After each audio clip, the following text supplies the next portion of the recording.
Hello, hello.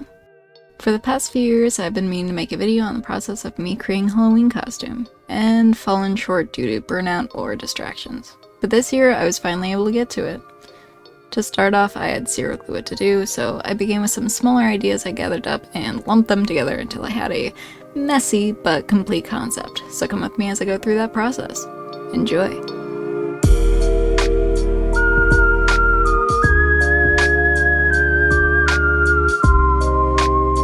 The first idea I wanted to work with was gloves. They were these kind of thin clawed paws I had seen a long time ago. I think they were part of a fursuit. But I really liked the look of them and I wanted to create something similar.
Since I made creature paws, I figured I should make some creature legs too. I've seen fursuiters make their leg shapes by gluing foam onto leggings and cutting it into shapes, so that's what I did.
I tried initially to make a pattern for the fabric to fit on the legs, but instead I opted for just gluing it directly onto the leggings. It was just easier, honestly.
While I add in the claws for the feet, let's talk about the idea behind this costume. At this point, it became less of a Halloween costume and more of a creature workshop, so of course I put in some world building and backstory behind it. This creature is a form of vengeful graveyard spirit, a being that wanders around places with low population but large amounts of death. You may find said spirits lurking in abandoned graveyards or deep forests.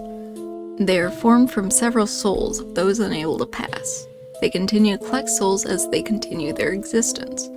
The souls they are formed out of may shape the appearance and personality of the graveyard spirit. Their intent is to protect the souls of the dead and at times perform actions for them to be put at ease, whether it be gathering something they left behind or exacting revenge on people from their past life. The Church Grim was one of my many inspirations for this creature. This graveyard spirit in particular collects souls of hunted animals, as well as souls that belong to bodies used for taxidermy. Ones stitched together look like mythological creatures specifically. Due to this, its appearance resembles hybridized mythical creatures like the Wolpertinger. It has legs similar to a hare, a deer's antlers, and a skull of an unspecified creature of myth.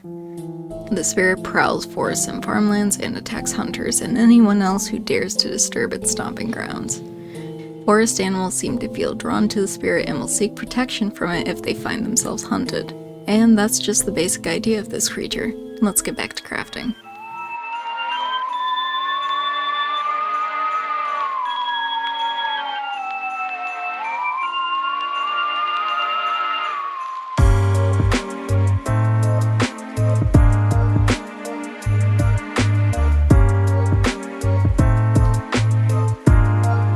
For this mask, I used models of both a lynx and a raccoon skull and merged them together in Blender to get this.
didn't record much for this part because I was using my tripod to hold the mask, so let me explain a little bit. For the back of the mask, I started with a large piece of fabric that would drape over the back of my head. Then I lined the edges with some fur to hide the seams. After that, I cut a bunch of strips of various furs and fabrics that I had lying around and glued them to the base of the fabric to give the effect of having a sort of mangy, messy looking mane.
And with the antlers on, that is the conclusion of this costume. Let's take a look at the final product.